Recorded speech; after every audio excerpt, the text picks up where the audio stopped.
Muhterem mümin Müslüman kardeşlerim, eğer biz Müslümanlardan sorasak, Allah bizge yakın mı deyip, yakın mı bizge Allah?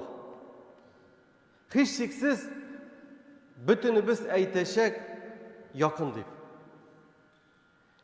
Bizning her biribizning başında var ulşev biremligi.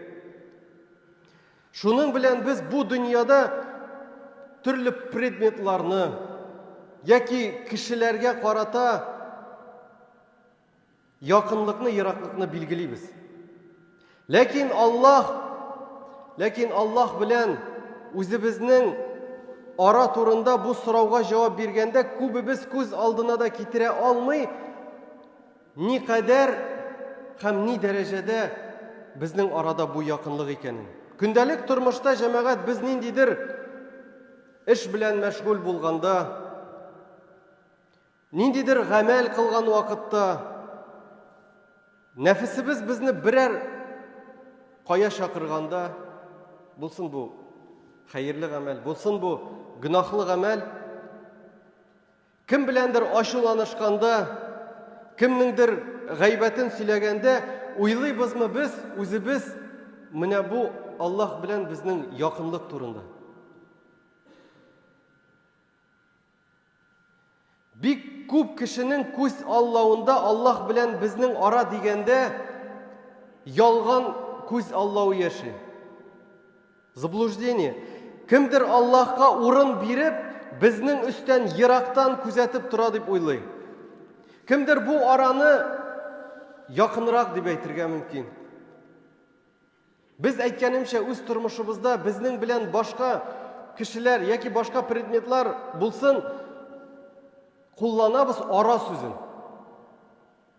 Hem ara degan so'zni dürüst kullanabız çünkü biz birer predmet bilan yoki yaqinayabız, yoki yiragayabız. Bo'lsin kishilar bugün biz buna bir-birimiz bilan yaqin o'tiramiz. Lekin çıkıp ketamiz bundan bizning aralar yiragaya. Kiş bilan bizning yanında bütünley bir kishi kalmasqa mümkün. Hem mine şu пространствода biz bir-birimizge urun bilgilep, hem şul urun arkalı bir-birimizge yakınlık yoki yiraklık derecesin küplerimiz kızganışka karşı Allah Teala'ga da koşuyor. Hem elbette bu yalgış koşuru. Elbette cemaat bu zor hata. Rabbimiz Allah özünün izgi kitabında Kur'an-ı Kerim'de El-Kahf suresinin 16. ayetinde kişini biz yarattık diyor. Kişini biz yarattık hem nefisinin ana nerseler pışıldağanın bilemiz diyor. Biz g'ilimimiz bilen ana muyun tamirlarinden da yakınırak diyor. Biz ana muyun tamirlarinden da yakınırak diyor. Eğer de Urusçaga tercüme etsek, мы ближе ему, чем yaремные вены. Karagız cemaat, biz aralıkını bilgilegende özümüzden bulsun arteri, bulsun veni, kan tamirleri, bulsun yürek mesela. Ara degen sözünü kullanabız mı, yok mu?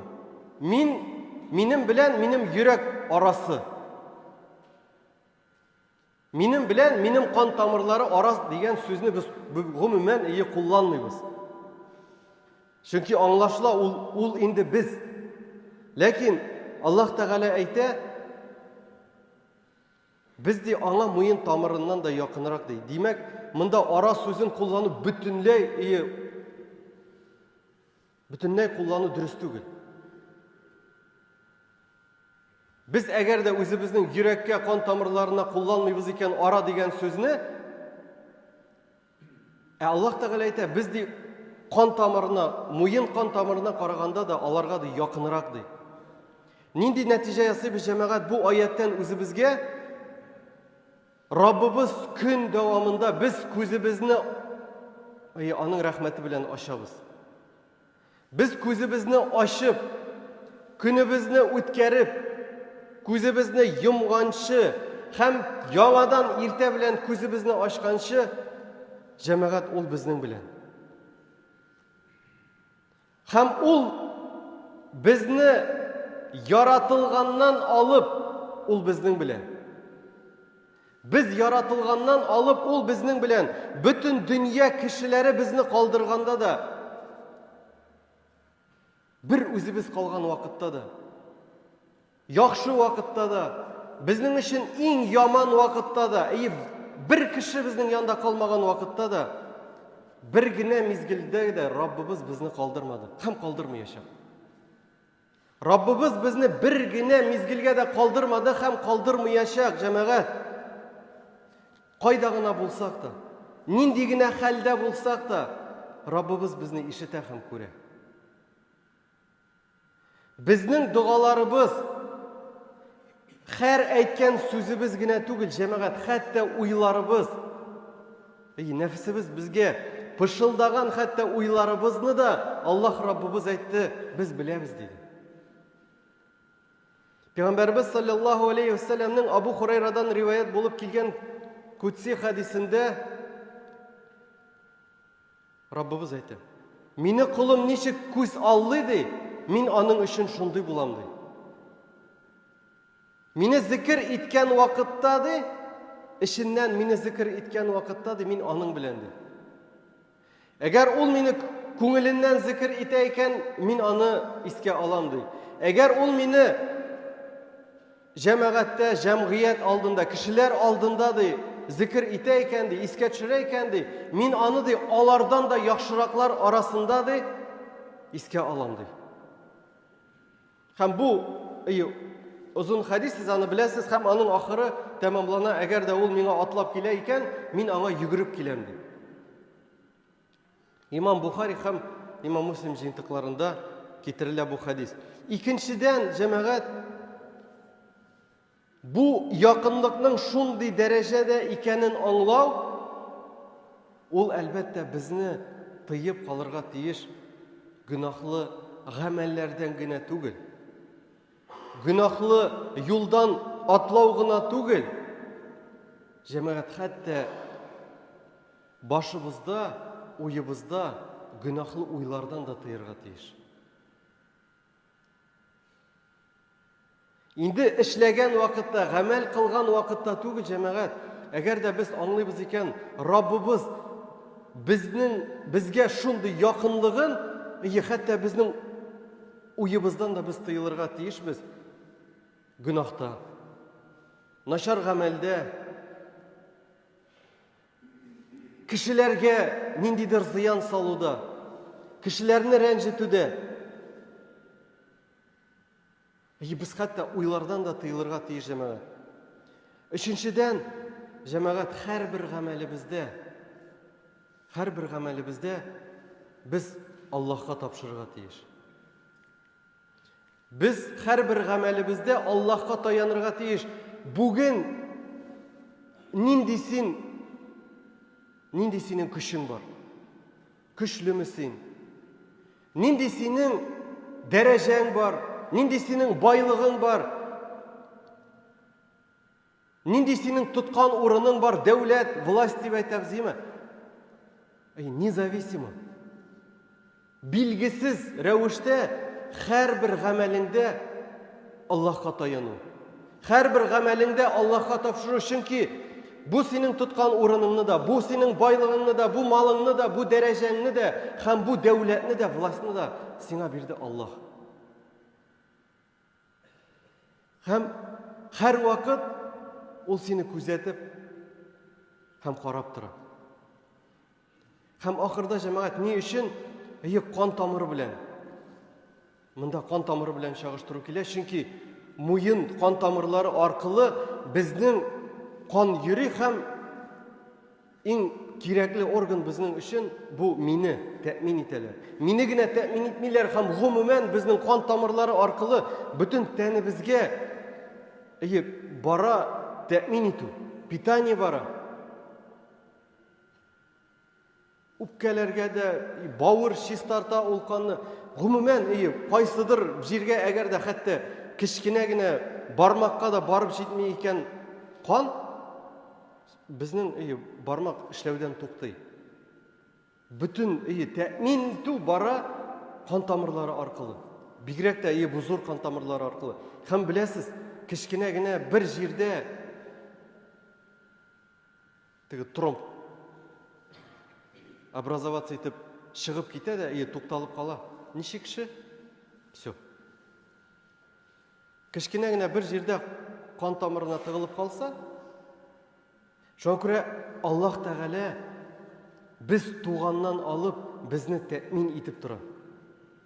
Безнең тәнебезне генә түгел, гомумән безнең тормышыбызны, Аллаһ Тәгалә бүтән матурлыкны, бүтән дөньяны без шушы дөньяда аңа гыйбадәт кылсын өчен.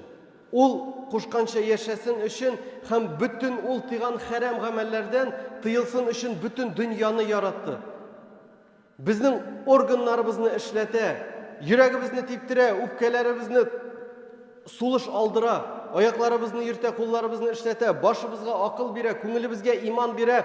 Шул үзе кушкан юлдан бару өчен җәмәгать без моны бер вакытта да онтырга тиеш түгел. Нинди генә без хәлдә калсак та, нинди генә дәрәҗәдә булсак та, нинди генә гамәл кылган вакытта без бер вакытта да онтырга тиеш түгел үзебезнең Аллаһ белән якынлыкны.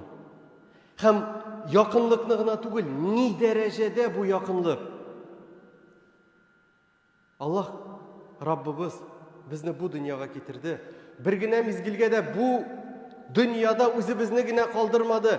Һәр гамәлебездә ул безгә ишекләребезне ача, һәр гамәлебездә ул безгә булыша, безгә ризык бирә, безгә мал бирә, безгә сәламәтлек бирә һәм җәмәгать. Аллаһ Раббыбыздан сорасак, ул безне ишетә. Аллаһ Раббыбызга дуа кылсак, ул безне ишетә.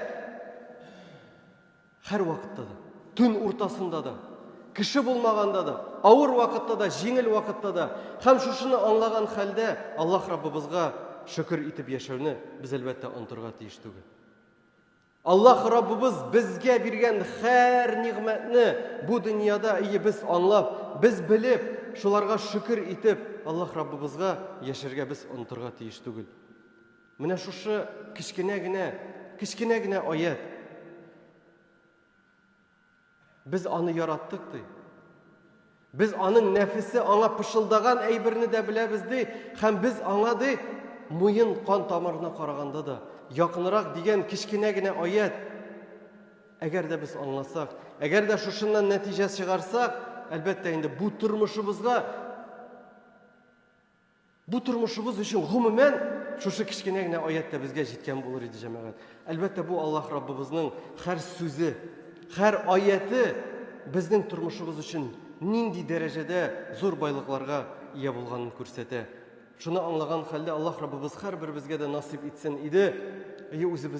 Үзенең безгә кушкан юлыннан барырга, үзенең безгә кушкан юлыннан атлау өчен иман, саулык, сәламәтлек биреп, һәм үзебездән соң килгән буынны да шул юлдан атларга өндәп, үзебезнең гаиләләребез эчендә, үзебезнең илебез, динебездә, мәхәлләләребез өчен, туганнарыбыз өчен дуа кылып, Аллаһ Раббыбыздан сорап, алар өчендә сорап, гел дуада булып, һәм һәрбер эшебезне Аллаһ Раббыбызга тапшырып, һәм һәрбер гамәл кылган вакытта уйлап, бу Аллаһ бу гамәлдән риза булырмы, яки бу гамәлдән Аллаһ риза булмасмы дигән уйны бер вакытта да башыбыздан чыгармыйча, һәр гамәлебездә Аллаһка тапшырып, Аллаһның рәхмәтендә, бәрәкәтендә, ике дөнья бәхетендә яшәүләребезне һәрберебезгә дә Аллаһ Раббыбыз насыйп итсә иде.